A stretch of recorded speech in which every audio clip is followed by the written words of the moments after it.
Rowdy just found a gopher. She's all excited about finding a gopher.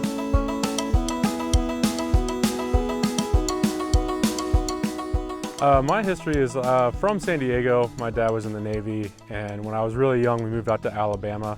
Went to Auburn University, graduated in business and accounting, and then moved out here in 2010.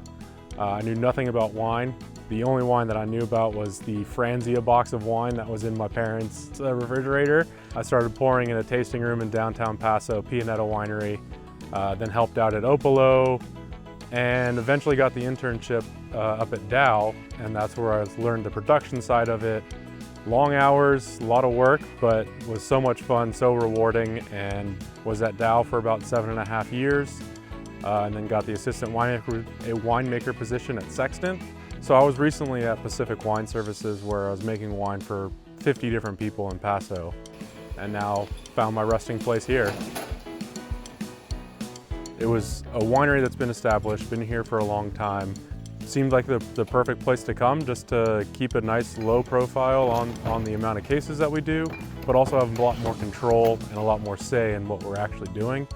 And meeting with Paul and Pat, it solidified my decision to come here. And for me, I think it's back to that whole style thing. Wine is a style. It can be made many, many different ways.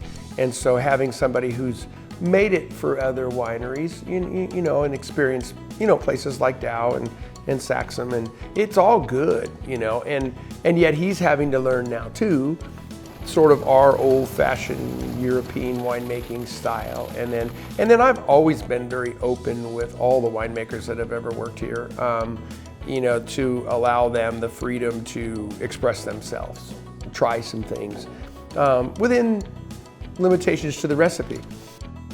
Obviously everything starts in the vineyard, and that's the other great thing about here. Since we control everything, we're not worried that if we're cutting down the amount of fruit that might be on there, as long as we're getting quality.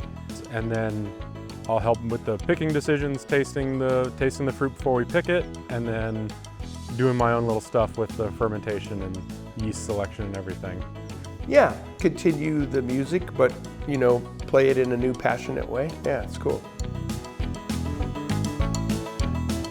Well, my favorite wine is Syrah, and I know that that's something that Paul's wanted to elevate a little bit here, and so I'm going to be looking at really trying to make my biggest impact on the Syrah, just to kind of show a little bit of what I can do and then start translating that into other wines as well. Oh, I think it's a very family-friendly area. It has beautiful properties. It's just a great atmosphere. It makes it so much fun to come in. I walk into the tasting room and it's all smiles. Everyone's saying hello. It's just a so fun atmosphere that it's ridiculous. God bless him, he's driving a water truck for CDF this summer and just experiencing Northern California and wanting to spend more time with his mom and travel. I think he really wants to see the world and just try some different stuff. So I was only jealous that he couldn't take me with him.